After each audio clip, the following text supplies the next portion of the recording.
그래서 질문을 드리면 나에게 인생 그림. 우리가 그러기에는 예술 경력이 너무 짧지 않나요? 그래. 또 마지막 논의 뭘 이제 정리를 좀 해봐야 될 것 같은데 뭐 저희가 논의를 이런저런 얘기 중구난방 내가 봤죠? 결국 얘기하다 보면 별별 얘기를 다 하게 돼 있어.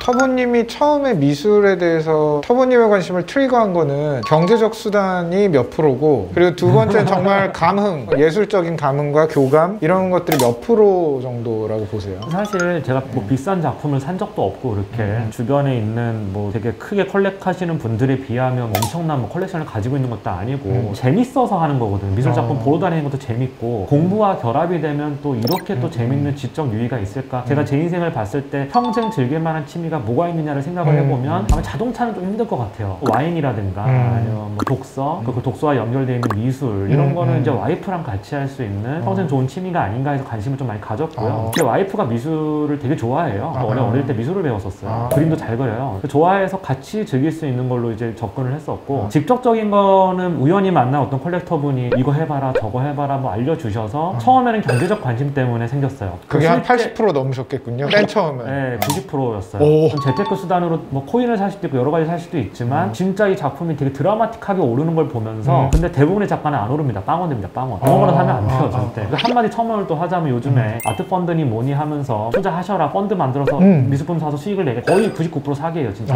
그렇게 돈을 남길 수가 없어요. 절대로. 미술계라는 데가 그렇게 만만한 데가 아니더라고요. 너무 피가 되고 살이 되는 포인트다 이거. 아니 나는 제발 아트펀드 이런 데 막 허락되지 않았으면 좋겠어요. 사실 제가 돈 진짜 많은 콜렉터 그걸 왜 모아요? 안 하죠. 근데 남의 돈 끌어다가 작품을 사주잖아요. 갤러리 수수료 50% 그랬잖아요. 리베이트 안 받을까요? 그리고 뭐 자기가 아는 작가들 뭐들 해가지고 너무 빼먹으시는 데가 너무 많아요. 그리고 실제로 아트펀드를 만들었다고 해도 보세요. 경매 가가지고 이걸 리세일을 해야 될 거 아니에요. 경매 수수료가 소더비 크리스티 25%예요. 수수료가 100만 불짜리 그림 사면 25만 불을 수수료로 내야 돼요. 그래서 정상적으로 이 그림을 사가지고 최소 50% 이상 수익을 내려면 2배 이상 올라야 됩니다. 그리고 리세일이 제일 중요한 거는 전 세계적으로 그냥 리세일이 되냐를 봐야 돼요. 한국 안에서만 도는 작품들은 사실 리세일하기 힘들어요. 물론 100만 원짜리 사서 250만 원짜리 이런 경우는 많죠. 근데 150만 원 벌려고 펀드 하는 거 아니잖아요. 그래서 아트펀드의 그 허와실이 뭐냐면 우리가 보통 금융투자업 같은 거 투자를 하면 금융 무슨 법이 있잖아요. 50인 이상 되면 그 공모펀드로 돼가지고 신고해야 되잖아요. 아트펀드 다 49인으로 모집해요. 규제를 피하기 위해서. 그래서 수익률을 공개해보라고 해보세요. 실제로. 그냥 뭐 썰 푸는 거 말고 진짜 수익률 공개해보라고 해도 못해요. 사실은 제가 왜 그랬냐면 터보님하고 그 예전에 얘기 나눌 때 주식 쪽 잘하시니까 변호사님 터보님하고 말씀할 때 주식 해라 이거만큼 무책임한 얘기가 없는 것 같아요. 그러니까 뭐 코스피 올랐다 삼성전자 올랐다 주식시장이 생긴 이후에 그 종목 중에서 지금 살아남은 게 정말 별로 없죠. 지금 말씀하신 결이랑 되게 비슷한 것 같거든요. 몇 가지 잘된 사례를 가지고 주식을 투자를 해야 된다라고 얘기하는 내러티브들이 되게 많이 지금 딜리버리가 되고 있는데 되게 위험한 걸 수도 있고. 예술시장은 더 심한 게요. 주식은 그래도 공개시장이고 많은 어떤 투자자 보호하기나 수단들이 되게 많은데 아트펀드는 거의 없고요. 이게 금융도 정부의 불균형이 심하다고 난리인데 예술은 불균형 정도가 아니고 사기치기 제일 좋은 시장이 예술시장이에요. 그리고 이게 근본적으로 가격이 드라마틱하게 오르는 작품들은 내가 받을 수가 없어요. 한 갤러리에서 A라는 작가가 떠서 얘가 진짜 떠 전 세계 부자들이 줄 쫙 써요. 몇백만 불을 써줘야 돼요. 그럼 무슨 아트펀드 하는 사람이 이런 좋은 작품을 어떻게 받을 거예요? 저는 그래서 그런 주장을 하는 게 너무 황당한 거예요. 그래서 요즘에 인스타그램이나 유튜브로 자칭 아트 딜러라고 하는 사람들이 자기 홍보를 많이 하고요. 이걸 통해 사람들이 연락이 오잖아요. 실제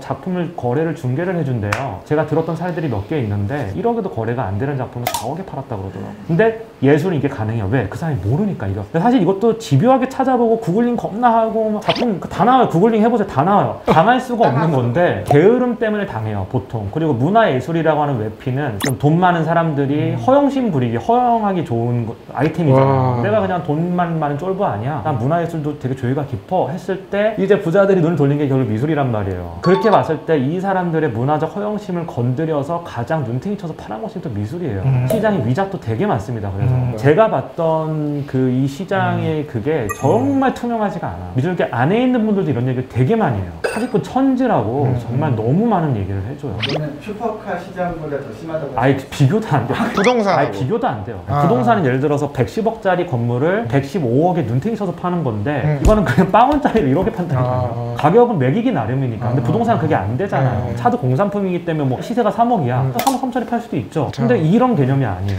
아니 공부의 부지런함으로 저는 두 영역에서 지금 계속 승리하고 계시잖아요. 아니, 전혀 승리하지 부동산과 미술 웬만한 사람들이 사기를 못 치잖아요. 일단 사기는 안 당할 정도는 되는 것 같아요. 그러니까 아까 게으름 때문에 그런 거에 이제 자꾸 맞는 거고 부동산도 마찬가지인 것 같고 미술도 마찬가지인 것 같네요. 부지런함으로 극복할 수 있는 것들이 영역이 있긴 있네요. 근데 미술은 진짜 알기 어려운 건 맞는 것 같아요. 웬만큼 불균형이 서치에서는 잘 그러네요. 모르는. 요번에 이 미술에 대해서 한번 영상을 찍자고 얘기를 듣고서 사실 저는 무지랭인데 나름대로 이렇게 막 찾아보고 공부를 하면서 드는 생각이 여기는 두 가지 공부가 필요하다 싶은 거예요. 아까 얘기했던 개별 작품에 대한 공부가 필요해요. 이 사람들의 작품 특성에 대해서는 조금은 알아야지 그래도 조금 전에 있던 인생을 피할 수가 있고 또 하나는 미술이라는 전체적인 흐름이 고대 그리스 때부터 쭉 이어져 왔더라고요. 근데 그게 그 당시에 철학적인 사상이랑 접점들이 되게 많아서 제가 칸트와 니체와 하이데거를 얘기했던 이유도 미술에서 나왔던 부분이랑 접점들이 있었더라고요. 철학 사상가를 뭐 두세 줄로 요약할 수는 없지만 적어도 이 전체의 흐름에 미술도 같이 올라탔고 엮인 부분들이 있었는데 그게 지금까지 흘러왔던 부분에 대해서 사람들은 1번 제대로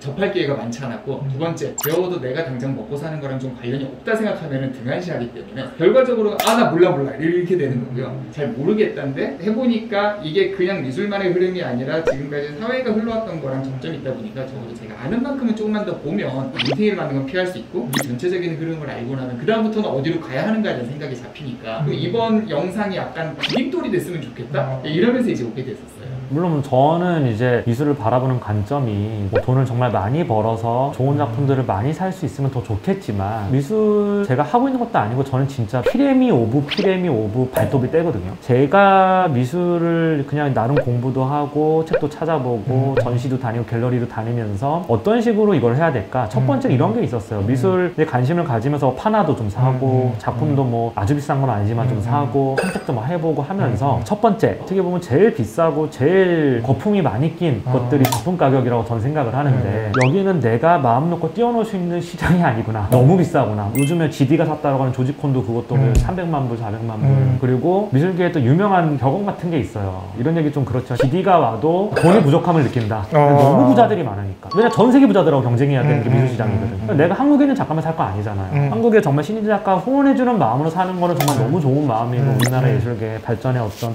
그 씨앗이 될 수 있는 좋은 마음이지만 내가 이게 리세일이 되고 좋은 작품을 컬렉션하고 싶다 하면 전 세계 작가로 눈을 돌려야 되거든요. 말도 안 되게 비싸요. 그런 걸 하나도 아니고 수십 개, 수백 개씩 가지고 있어야 인정받는 분위기. 이런 여러 가지 난점들이 있기 때문에 내가 뭘 할 수 있는 시장은 아니구나. 그리고 결국 인간은 또 다른 욕심, 또 다른 어떤 취미의 확장으로 나아가게 되면서 번뇌가 생기는구나. 난 왜 이렇게 돈이 없을까? 하여튼 뭐 그런 번뇌가 물론 누가 보면 미친놈, 재수없어 이렇게 얘기할 수도 있지만 그런 번뇌가 생기는 거는 너무나 당연한 거고 그런 번뇌가 생기면서 내가 그럼 이 취미를 계속하는 게 맞는가라는 또 고민을 또 했었어요. 제가 세운 결론은 컬렉션을 앞으로 계속할 생각인데 좋은 컬렉션을 위해서 공부를 더 많이 하고 발품을 팔고 좋은 사람들을 만나겠다. 그리고 그럼에도 불구하고 컬렉션을 좋은 걸 못하더라도 실망하지 말자. 그 시간이 굉장히 지적으로 되게 자극이 되는 시간이잖아요. 그러다가 제가 나중에 정말 지치고 이건 도저히 할 게 아니다 막 때려치겠죠. 근데 이 과정 자체가 굉장히 소중하고 이게 나의 또 어떤 발전이 밑거름이 되니까 스스로 이렇게 제한을 좀 두면서 즐겁게 하자 뭐 이렇게 결론을 내렸죠. 아니 구독자분들이 저를 포함한 이제 궁금해하실 것 같아서 차, 와인, 그리고 미술, 그리고 요새 혹시 새로 스멀스멀 피어오르는 또 다른 영역이 있으세요? 저는 밸런스가 중요하다고 생각하는데 와인도 처음에는 우아하고 막 완전히 빠져서 먹지만 어느 정도 이게 많이 쌓이고 나면 솔직히 좀 거기서 거기다 라는 결론이 또 다다르게 되고 자동차도 물론 제가 뭐 하이퍼카를 타보고 이런 건 아니지만 나름 내 한계 안에서 해보면서 아, 거기서 거기구나. 뭐 미술도 그렇게 될 수 있는 날도 오지 않을까요? 그냥 뭐든지 다 자극이라고 생각을 해요. 근데 제가 느낀 거는 결국은 어릴 때는 좀 말초신경을 자극하는 취미들이 되게 좋았고 깊게 다가왔었고 재밌었는데 나이가 한 살 한 살 먹으면서 머리를 계속 자극하는 취미가 훨씬 즐겁고 삶을 풍요롭게 해주더라고요. 제가 와인에서 이제는 특별히 막 크게 그걸 못 느끼는 이유가 아직 모르는 세계가 많지만 경험을 안 해봐도 이제는 알 것 같다는 생각이 좀 드는 거예요. 더 이상 여기서 내 머리를 막 쓰면서 사고로 확장해 간다는 느낌은 솔직히 안 드는 거예요. 아직도 즐거워요. 오늘도 와인 한 병 가져왔잖아요. 네. 물론 이게 이제 완전 취미로 고착화가 돼서 누구를 만나도 편하게 이 와인 먹자 저 와인 먹자 할 수는 있는데 예전처럼 너무 궁금해 진짜 너무 먹고 싶어 이런 게 이제 없어진 상태가 된 건데 저도 그러면 여기서 있어서 오늘 첫 미술 컨텐츠를 했잖아요. 구독자분들이 궁금해할 것 같은 질문을 털스 멤버분들께 현 시대에서 세 분이 생각하시는 좋은 그림은? 이게 고대 그리스였으면 답이 명확했을 거예요. 예전에 프리네라는 얘기가 하나 있었는데 그 고대 그리스 시절의 고급 매춘부였는데 이 사람이 신성 모독죄로 재판에 불려오게 됐고 사형을 이제 언도받을 상황이 변호사가 고민하다가 했던 게 재판장들 앞에서 프리네 옷을 벗겼어요. 그랬더니 재판장들이 모두 이거는 아프로디테가 살아온 거다. 이런 사람의 목숨을 빼앗는 거는 여사제의 목숨을 빼앗는 것과 같다 하면서 무죄를 선 거예요. 이게 뭐냐면은 재판장들과 일반 청중들이 봤을 땐 적어도 공통적인 선, 아름다움, 작품, 진실 이게 있었다는 거고 그게 칸트 헤겔 시대부터는 이 작품이 좋은지 아닌지는 내가 판단할 거였고 하이데거는 네가 직접 찾아보면서 내가 사람들 말 믿지 마까지 오면서 지금까지 왔기 때문에 그 이론에 동조하면서 왔던 제 입장에서는 좋은 작품이라 하면 제가 보고 심적인 감명을 받은 작품 그리고 그 감동이라는 게 되게 애매하잖아요. 니체가 이제 지금의 예술은 디오니소스적인 것이라고 실전 철학을 정의했는데 저 그 부분에서 또 공감을 했었어요. 그래서 이게 조화와 질서와 균형이 있는 이런 게 아니다 하더라도 제가 그 안에서 지적인 쾌락과 심미적 만족을 얻을 수 있다면 이것이 좋은 작품이다. 제가 생각하는 좋은 작품은 뭐 간단하게 얘기를 하면 첫 번째로는 본인한테 볼 때마다 감동을 자주 줄 수 있는 두 번째로 본인이 그 감동에 지불할 수 있는 가격이면 되지 않을까? 저희 사무실에 걸려있는 작품들이 몇 개 있는데 아주 훌륭한 작품이지만 뭐 유명한 작품도 아니고 그렇긴 한데 걸려있는 작품들이 전부 전 마음에 들어요. 저는 그걸로 충분하다고 생각합니다. 저요? 저는 멤버가 아니니까. 아니. 한번. 저는 구독자 수준의 질문이 너무 높았어. 저는 근데 아까 중구 형이 했던 말하고 비슷한데 단어만 바꾼 건데 상상력을 자극시키는 그림이 좋은 그림이라고 생각을 해요. 이런 얘기를 털스에서 했었나? 블로그에 썼었나 했던 것 같은데 미술은 결국 우리가 세상을 인지하는 방식에 따라서 변해왔거든요. 이제 인상주의도 그랬잖아요. 모던의 지각 방식을 반영한 게 인상주의예요, 사실. 그리고 이제 그 이후에 다른 어떤 화풍들이나 이런 것들도 지각 방식이 변화함에 따라서 계속 변해왔거든요. 결국 우리가 세상을 어떻게 볼 것인가의 문제가 결국 미술의 항상 화두였는데 제가 예전에 한강뷰가 있는 아파트에 살 때 사실 한강뷰를 거의 본 적이 많이 없어요. 전 서울숲을 바라보면서 이제 서재를 만들어 거의 책을 좀 읽었었는데 책을 읽다가 서울숲을 바라보는 시간은 한 1, 2분, 3, 4분도 안 되거든요. 내가 뭐 한강뷰라든가 서울숲에 있는 걸 바라보면서 책을 읽을 때 이 공간을 인식하는 나의 지각이 앞에 서울숲이 있다와 한강뷰가 있다라고 하는 어떤 상상에 의해서 지각을 하게 된다라는 생각을 되게 많이 했었어요. 이 공간에 있기 때문에 상상으로 이걸 지각한다는 거죠. 진짜로 우리가 시각이나 촉각이나 이런 걸로 지각하는 부분이 있고 상상으로 지각하는 부분이 있는데 그리고 이거를 짬뽕을 시키면 경험과 상상에 의해서 우리는 세상을 지각한다라는 거죠. 우리는 분명히 상상에 의해서 그 세상을 지각하는 거거든요. 그런 상상, 우리가 지각하는 방식에 따라서 그림이 변해왔고 화풍이 변해왔다고 그랬는데 이 지각하는 방식인 결국 상상이 게재가 되어 있고 이 상상을 자극해줄 수 있는 이 상상이 조금 더 앞으로 나아가게 할 수 있는 그런 그림이 제일 좋은 그림이라고 생각해요, 저는. 그래서 터보님 말씀에 정말 다 궁금해지실 거예요. 왜냐면 저는 그런 질문을 받았을 때 다 공부를 되게 많이 하시고 이미 수집도 하고 계시고 터보님은 공부도 하시고 수집도 막 다 하고 계시고 그래서 저는 그 질문 받았을 때 딱 떠오르는 그림이 있었거든요. 좋은 그림 하면 딱 떠오르는 그림 저는 르네 마그리트 심금이라는 그림이에요. 왜 좋냐면 시립미술관에서 마그리트 전할 때 딱 코너를 돌았는데 그 그림이 딱 있는 순간 너무 좋은 거예요. 와, 저 안에 있고 싶다 싶을 정도로. 근데 소유라는 지표를 또 하나 말씀해 주셨는데 저는 그걸 소유를 할 수는 없으니까 올 때마다 와서 봐야지 요 정도만 돼도 돼요. 평언을 못하는 대중들이 많다. 이런 거를 좀 미술계에서 알아주셨으면 좋겠고 아까 터보님 말씀하신 것처럼 비문 되게 많고 저희가 보더라도 그래서 갤러리나 뭐 이런 전시회를 할 때 좀 더 유저 프렌들리한 그런 전시회가 더 많아졌으면 좋겠고 그러면 더 진정성이 읽힐 것 같다. 탄원서 같은 경우도 그렇고. 그래서 질문을 드리면 나에게 인생 그림. 우리가 그러기에는 예술 경력이 너무 짧지 않나요? 그래 지금 하나 던져놓고 10년 뒤에 자기 반성하기.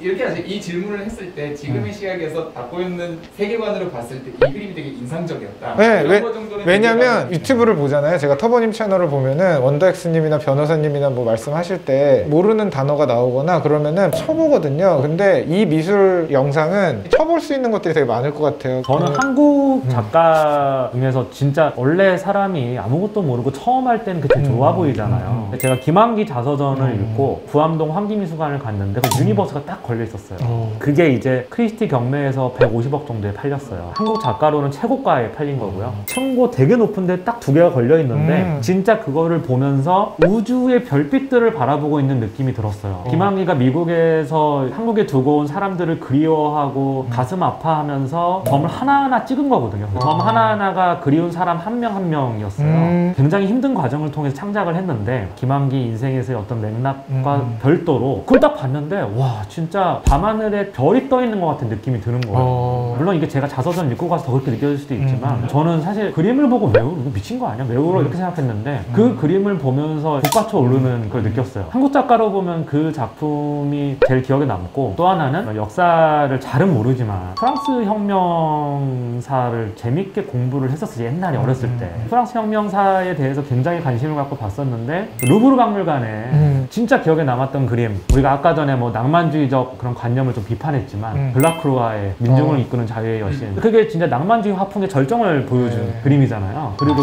실제로 1830년에 프랑스 혁명을 모태로 그린 거잖아요. 근데 사실 이게 그림을 통해서 감동을 받으려면 텍스트가 먼저 전제돼야 되는 거 같아요. 왜냐면 프랑스 혁명사를 막 공부하다가 대학생 때 파리 여행을 갔는데 울브스크를 딱 보고 야 이거였어 그러면서 엄청난 또 그 작품은 저도 어떻게 하다가 좋은 기회에 보게 됐었는데 진짜 스펙터클하더라고요. 웬만한 블록버스터 영화 뺨치는. 저 같은 경우는 사진 찍는 걸 좋아하고 그 찰나의 순간에 이 앵글에서 이 위치가 어떻게 되는지 이런 걸 관심을 많이 갖고 있던 사람이다 보니까 지금까지 넘버원의 작품이 끌로드 모네가 했던 것 중에 우산을 든 여인, 우산 든 여인이라는 작품이 있고 모네 자체가 순간순간에 빛이 어떻게 담기는가를 점이랑 붓터치로 표현한 부분에서 좀 탁월하다고 생각을 했는데 특히 그 색감 자체가 눈화르랑 다르게 약간 따뜻하면서도 뭔가 차가운 느낌이 동시에 있어서 신기하다고 생각하다가 오르세 갔을 때 거기 미술관에 이 작품이 있는 걸 보니까 아, 이런 사진을 찍어보고 싶다가 그냥 이렇게 마음에 와서 박힌 이후로는 지금도 가장 인상 깊었던 그림하면 그거를 얘기해요. 형은요? 저는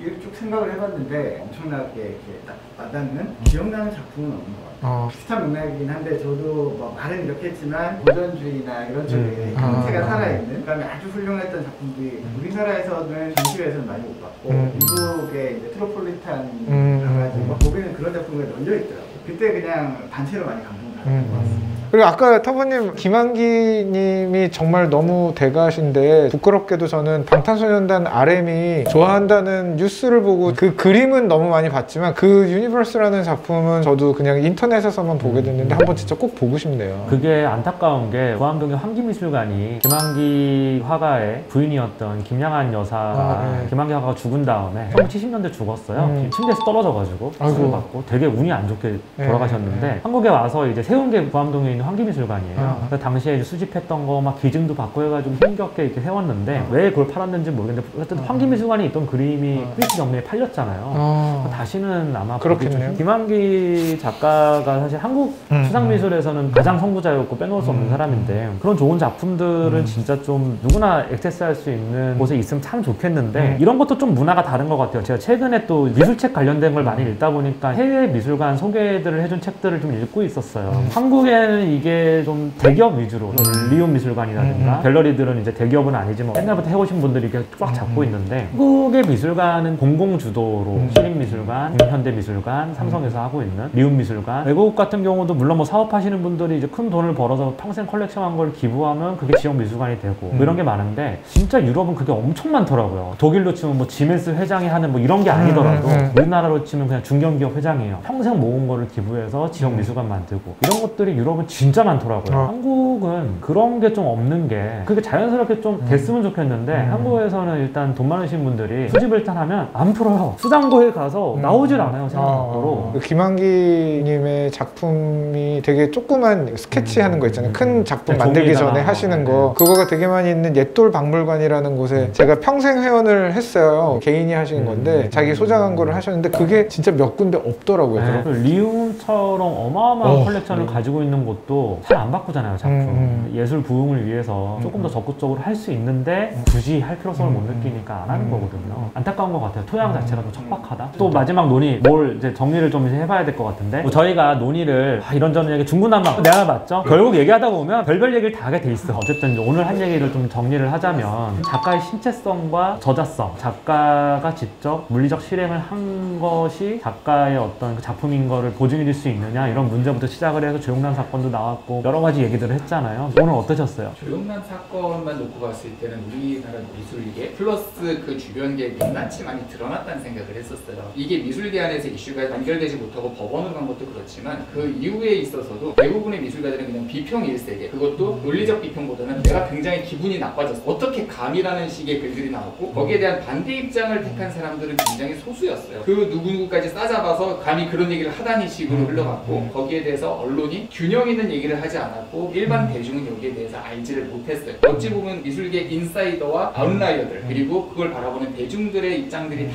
대변된 사건 같아서, 결론적으로는 우리가 조금 더 이런 얘기를 많이 하고 깨어 있어야, 설령 미술가들이 예전에 있던 얘기를 하더라도 그건 또 다릅니다 라면서 다른 의견들이 다양하게 나왔어야 되는데 그게 좀 바뀌었으면 좋겠다 생각이 첫 번째였고요. 그럼 앞으로는 어떻게 해야 할까? 사실 이슈들이 아직 많이 남아있어요. 예를 들어서 천경자 화백의 미인도에 대한 진위 여부도 그랬고, 이우환 화백의 작품도 그랬고, 이게 반대 케이스긴 하지만 저자가 내 거다 내 거가 아니라 하더라도 미술계 외의 입장에 따라서 왔다 갔다 하기 때문에 결론적으로는 우리가 조금 더 깨어있고 이런 얘기가 많이 이루어지고 조금 더 책을 읽고 관심을 가져야 되지 않을까? 아까도 말씀드렸지만 전 이런 영상이 좋은 게 단초를 제공할 수도 있고 또 디딤돌이 될 수 있잖아요. 미술에 대한 얘기를 많이 했는데 듣다가 잠깐 이제 재밌었던 거는, 사람을 길가에서 때리는 것도 예술이라고 얘기할 때 변호사로서 그래 넌 예술해, 내 처벌은 받아. 그래서 사실 예술과 법이 이렇게 딱 맞물려서 돌아가는 건 원래는 아닌데 조영남의 케이스에서는 사기죄에 해당이 되느냐라고 하다 보니까 조영남이 그 대리 작가를 쓴 것이 자기 작품이 아니냐, 여기에 들어오면서 법적인 논의가 살짝 들어간 건데, 오늘 얘기한 것처럼 많은 이제 미학적인 뭐 역사나 이런 것들 봤을 때 법원이 판단을 그렇게 딱 내리기에는 애매한 사건, 예술적이라고 해서 손을 대지 않는 건 아니에요. 그렇지만 법이 판단하기 애매한 부분에 대해서까지 열심히 하지 않겠다고 한 것이 이번 사례의 결론이었고, 저는 그게 옳다고 생각을 한다. 아까 말씀드린 디모크래시랑 주리스토크래시의 대결 구도로 갈 필요는 없는 것 같아요. 지금 말씀하신 것처럼 팬덤이 구축되는 예술이라면 충분히 예술로서 인정을 받을 수 있지 않을까. 제가 터보님이랑 만나면서 이제 읽어본 책 중에서 크리스찬 모르겐슈테른이라는 철학자의 얘기 중에, 어떤 주의의 주창자가 그것을 주장하는 이유는 그것이 옳기 때문이 아니라 자기가 과거에 그렇게 한번 주장한 적이 있기 때문이다. 저의 인생의 모토 중에 하나가 이제 꼰대가 되지 말자가 있거든요. 모든 분야에서 꼰대들이 안 되려는 노력을 하면 더 창의적인 게 더 발현되고 살기 좋은 세상이 되지 않을까. 미술계에 계신 분들도 조금 더 유저 프렌들리한 사고를 가지시면 좋지 않을까. 저도 미술 전공자도 아니고 미술을 많이 공부해보지 않은 대중의 입장에서 생각을 해보면 되게 안타까운 사건이라고 생각을 해요. 왜냐하면 이게 대법원 판결까지 4년이라는 긴 시간이 걸렸는데, 2016년 7월에 기소를 했고, 오늘 촬영을 준비하기 서치를 좀 했었는데, 서로 다른 생각을 가진 전문가들끼리 비판도 하고 그 비판을 하면서 논리도 보완되고 하면서 나아가야 되는데, 그런 점을 찾아보기가 좀 힘들었어요. 귀를 닫고 자기 얘기만 하고, 그리고 미술계에서 이런 것들이 생산적인 논의로 진행이 됐으면 더 좋았을 텐데, 예를 들어서 이게 신체성과 신작이냐 아니냐 이걸 가지고 작가의 저자성을 보장할 수 있느냐, 그리고 저자성에 뭐가 필요한 거냐, 그리고 서양의 어떤 미술사가 이렇게 흘러왔고 현대미술은 이러이러한데 여기서 우리는 어떤 스탠스를 취해야 되느냐에 대해서 논리적으로 논쟁하고 해야 되는데, 거의 그런 것들이 없었던 것 같아요. 물론 뭐 어떤 분이 쓴 논문도 뭐 이렇게 좀 보고, 어떤 분이 쓴 뭐 평론도 보고 언론 기사도 보고 했는데, 정말 칼을 찌르는 비판의 논거를 찾지 못했던 것 같고요. 이런 점에서 저는 이 사건이 굉장히 이슈가 돼서 한국 미술계의 어떤 미학적 기준을 세우는 데 되게 도움이 됐어야 될 사건인데, 그냥 이 사건이 끝나고 대법원 판결이 나고 나서도 법적으로만 책임을 면피하면 그게 다인가라는 기사가 나오는 걸 계속 보면서, 이게 정말 건전하고 생산적인 토론이 미술계 내에서 이루어지지 않는구나. 그런 관점에서 그러면 우리가 미학 분야에 계셨던 분을 모시고 이 얘기를 조금 딥하게 한번 얘기해보는 것도 되게 좋을 것 같아요. 그러니까